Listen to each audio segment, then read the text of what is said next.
Marvel Strike Force is about to drop the biggest raid update yet, but there are some major details that we're missing. If we don't understand how this Chaotic Storm raid works or how the new difficulty selector goes along with that, we could be holding back our alliance or, worse yet, missing out on rewards. So let's break down what we know so when it hits the ground running, we can jump right in. We have an advanced copy of the blog. First up, we want to give props to Kizzy D-Dog. We got Kizzy D-Dog in the house chilling. She might comment from time to time, so we're just letting you know that that is the case. But let's go ahead and get into the advanced copy of the blog post, Chaotic Storm raids, and the new raid difficulty selector. So we got the Shadow King on the front. He's obviously going to be making an appearance. So let's find out what is the future of raids. Alliances have evolved since the early days of Marvel Strike Force, with many now composed of players with a diverse range of total collection power, your TCP. This evolution has allowed friends of varying TCPs to join forces in the same alliance. But it also means that raids must adapt to better accommodate modern alliances. The future of raids is here, with two major updates arriving together: the new Chaotic Storm raids and the individual raid difficulty selector. Let's get into it. The Chaotic Storm raids. The Chaotic Storm raids usher in a new era of raids for alliances and is a backdrop to one of the explosive final sections of the Age of X. This new raid will replace all of the green raids: Ultimus, Doom, Incursion, and Orcus, becoming a home for commanders level 20 and above to earn key resources. Note, during the transition from green raids to Chaotic Storm raids, any green raid underway at the time will be allowed to finish. Alliances have the freedom to tailor the raid to the alliance's goals and abilities in two raids. The first is the choice between separate raids. Now, let's just take a break and stop right here. So what's happening in the game is obviously the player base has changed a lot over the years. You have people that are at different areas of the game, right? If you're not in the end game, if you're progressing to that, people could be anywhere, right? They could have any number of characters. It just kind of depends on when you started, what was going on at the time, what characters you're able to get a hold of.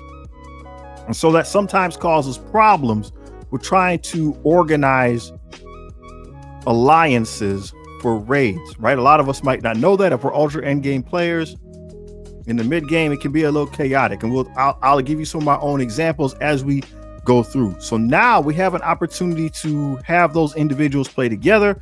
Everybody starting from a brand new ready, set, go with this new Chaotic Storm raid. So let's go ahead and see what the difference is between the two. Option number one, Chaotic Storm raids. This raid is ideal for new and mid-level alliances, along with those composed of varying TCP levels and individual player goals. Players can adjust each raid node. Players can adjust each raid node to the difficulty level of their choosing using the individual raid difficulty selector, which we'll discuss below.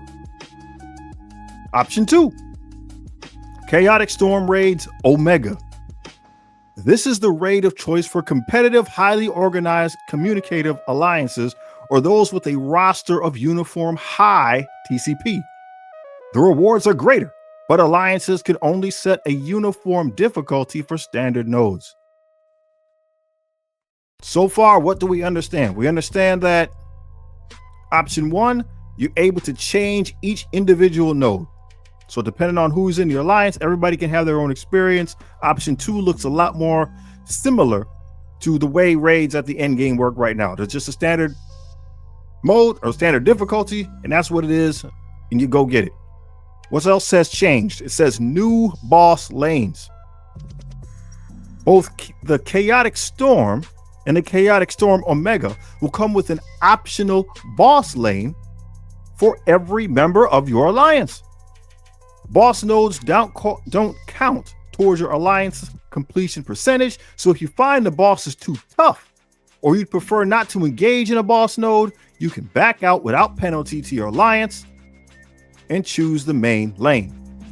You can set your individual boss difficulty node, boss node difficulty using the individual raid difficulty selector, as long as it's higher than the difficulty set by your alliance. Interesting. So one of the things we recognize has been an issue is individuals, like there's goodies. There's usually a lot of extra goodies on the boss nodes. And sometimes people will be greedy and they will go after those and take all the tier 4s or whatever. It's not all. I mean, they get a couple extra T4s, some other things. And people, because of the world we live in today, only think about themselves. And so they're greedy and they take all the bosses. All right. So to stop that from happening, this is something that's been going on for a while. And I like this is a creative way to stop that from happening. The boss node is now optional. So now the boss node is just for flex points. It's just, what I mean by that is just for you showing that, yeah, I'm the man, I can do it. And you can dial the difficulty up as much as you want. If it's too difficult, you can back out. You will lose your energy, right? But that's how it is right now anyway. And then you can just go around and do something else if that's not really what you want to do. I like that you have the option, and I would like it if there was some type of reward, but hey, if this is going to keep alliances together and stop people from arguing, I'm all for it. What about the difficulties and requirements? The Chaotic Storm raids have 5 difficulties in addition to the default. Here's the requirements. Default, no restrictions. Difficulty 1, node trait restrictions. So again, like Mystic, Mutant, Tech, stuff like that. Difficulty 2, we're adding in green ISO. Difficulty 3, we got blue ISO up to level 3. Difficulty 4, purple ISO level 1. Difficulty 5, purple ISO level 3. So again, for us as endgame players, we recognize that purple ISO 3, that's the max how it is anyway. That's what we're dealing with right now.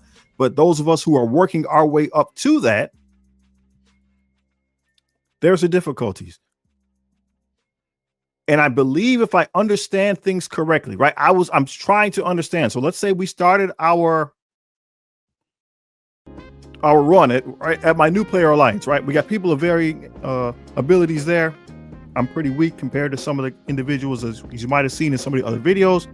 So if we were to start, let's say difficulty 2, we got green ISO, and then for some reason I have like my Orcus is strong, so I get to the tech lane. If I bump that up, do I now need blue and purple to do that? I believe the answer to that is no. It will just increase the difficulty of the opponents. It will not ask me for more trait requirements.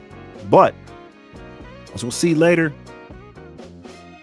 if you want to engage at this base level, if you started at difficulty 3, everybody's got to have that. You're going to have that blue ISO 3 if you were to start at difficulty 3. There's no way around that. So you're going to need to start it for where everybody in your alliance can participate. Now we have something different here with these bosses. It says Agents of Chaos overcome unique foes. Lurking within the Chaotic Storm raids from difficulty 3 and above are powerful enemies with special abilities that will test your squads. The enemies are different for each trait restriction, so review the enemies below for each. Now note that these effects will only apply to the first attempt at a node. So if I'm understanding this correctly as we go through here, will only apply to the first attempt at a node. So I'm assuming that means you could send a sacrifice team, pull the special ability, and then go in with just your normal team. That's an assumption I'm going to make right now based on the information that we have, which is kind. There's nothing wrong with that, especially if the bosses are just for show. So what do we got in our bio node? We have the Shadow King Chaos. Shadow King Chaos will attack first and apply Psychic Scar to all player side characters. Now that's going to be a trait that we'll see with all these bosses. When you start the match, that boss goes first and they will do something to your squad. Okay, so that's my assumption that we were saying earlier, that after this happens, if you send another team in, maybe that will not be the case, but we won't know till we see. Well, what happens? Mr. Shadow King, Psychic Scar. Psychic Scar, reduce the active healing of this character by 50%. Now, this is the person who has the Psychic Scar, which is going to be our teammates. So it is our teammates that will have the healing reduced. This character, that's us, cannot fill speed bar for any characters. This does not apply to speed bar gained through normal means. So all of our extra speed shenanigans will not work. And this is on the bio nodes. So right now, our bio team is the hive mind, meaning when we get, we knock characters into the red with Carnage, we will not get speed bar. So they're taking away the thing that makes, they're taking away the thing that makes that team good, right? So this is a throwback maybe to the old incursion raids where the nodes kind of were built in to take away your abilities. So at least now it's for bonus. It's for something bonus, it's for something extra. It shouldn't impede our regular progress. But yeah, it's going to be tough to chew through this boss without your team being able to do what it does. Let's keep moving. Mutant nodes, Madeline Pryor, Chaos. So all of the bosses are named Chaos. And they're all going to do their thing. So she's going to act first and apply Cerebral Wound. What does that do? Reduce the active healing of this character. Again, that's us, by 50%. So we're thinking about the Extreme X-Men. The active healing. Forge is the active healer. So his moves, the stuff that he does, gives people power. Sometimes people could be subbing in now Beast. And then what about Old Man Logan? Right? Many of his moves, they don't heal the whole team, but they heal him. I'm wondering if that will be affected. Will that make it? It will make it more difficult, right? Because even if you chew through the rest of the team and it's just Old Man Logan, we don't know what the nodes look like. Will we be able to go one-on-one if that's the case with Old Man Logan versus this boss node? I don't know. I'm curious, though, to see how it goes. Mystic section. Emma Frost. She'll act first and apply Mind Fracture. What will that do? Reduce the active healing by 50%. So we think about our Mystic characters. We have the Night Stalkers. There's some passive healing there, and we recognize that I believe Man-Thing, he has a couple moves that give healing to the team, so that will be reduced. It'll definitely be reduced on the case of Odin. That's just on his part, though, and his special ability. We'll see, right? They're trying to make it difficult for us to use what we got, just so we can't dunk on the boss, which is okay. Skill nodes is Jean Grey Chaos. Psychic Backlash. Whenever an ally assists, reduce the duration of all positive effects by 3 for this character and their allies. All right, so we know the Vigilante team is coming, but who is the skill raid team right now? Spider Society. Why is Spider Society so difficult? Because they stack on a ton of positive effects on their side. Do they assist? Yeah. The way we got our ISO configured, and plus they call in assists, there's times, right, some of those characters hit 3 and 4 times. Well, if that happens, we reduce the duration of the positive effects by 3, including stuff like Safeguard, right? This is the decay function that's just going to be on us. So this is going to be Spider Society fighting in the buff, not with buffs. Not with buffs. They fighting in the buff because they're going to be naked, man. It's just going to be them versus Jean Grey. That sounds like that's going to be tough. Tech nodes, Psylocke, Mental Decay, reduce the active healing by 50%. So again, tech nodes is Orcus. There's a lot of active healing by Scientist Supreme. So we'll have to see, man. We'll see how it goes. I'm interested again to see what that looks like, and I predict some YouTube videos for who can smack these bosses on the most difficult setting. We're gonna see who's doing that. All right, Chaotic Storm rewards. What do we get for playing this stuff? Chaotic Storm will have more rewards in the nodes themselves than in the alliance completion rewards to ensure lower level commanders and alliances that may not have 24 members or who may just want to play their own pace can enjoy the rewards. This does not apply to Chaotic Storm Omega, as the bulk of the rewards will continue to be in the completion percentage for your alliance. Rewards for Chaotic Storm include various tiers of gear orb fragments, raid credits, and gold. All right, excellent explanation. Nice, short, and sweet, tells us a lot. So in my alliance, my mid-game alliance, okay, we have people of varying power. So you saw some people, if you saw my last video, we got people in there at 102. And we just had a guy that come in the other day at 22. Okay, so we got 102 and we got 22. All of us will be able, if that's what it looks like, all of us will be able to go in and change it to our own pace and we'll get rewarded. I think that's cool, man. If they can pull that off, like that's cool. And in that case, on the Chaotic Storm, the one with the mismatch power level in the alliance, the most of the rewards are in the nodes, not necessarily in completing the raid. It's just in the nodes, you doing what you can do, you will be rewarded for that. That sounds good. That's appropriate. Now, what about our new individual raid difficulty selector? It says we teased this feature back in our December preview blog, and here it is. The individual raid difficulty selector allows players to increase their individual difficulty and rewards on a node by node basis. This option is available in Chaotic Storm raids and boss nodes for Chaotic Storm Raid Omega. You'll also see it rolled out for select future raids, and here's how it works. Choose your base difficulty.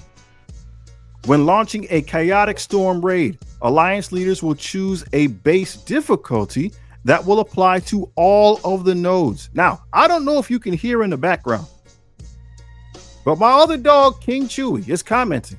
He needs me to let him out of the room. Give me 1 second. Hopefully through the power of editing, that was only a second. Okay, what are we doing? When launching a Chaotic Storm raid, alliance leaders will choose a base difficulty that will apply to all the nodes. Once the raid is launched, players cannot decrease the difficulty using the selector, only increase. So that was a question that I had, and there's the answer. If the alliance leader sets the pace too strong, people still might not be able to do it. That's something that will lose. You're right. You'll lose out on rewards that way. People can still get stuck. You will not be able to back it down and decrease it. You can only increase the difficulty. So we'll slowly but surely see what we can do. There has to be some advantage. We hope, right? Overall, we're hoping there's some advantage overall if we can start at harder difficulty. But we got to make sure we're doing it the right way. Personalize your node. If your roster is ready for a difficulty higher than the base, you can select a higher difficulty from the selector dropdown. Selecting each difficulty will alter the enemy stats in the list of the enemies before launching the node. Higher difficulties will earn greater rewards, so don't be afraid to test your roster. So right now, I don't see a drawback to this. It looks like if you dial it up and you can handle it, you'll get rewarded. But I'm wondering then, why would I just always pick the easiest difficulty? Why would we as an alliance want to move up?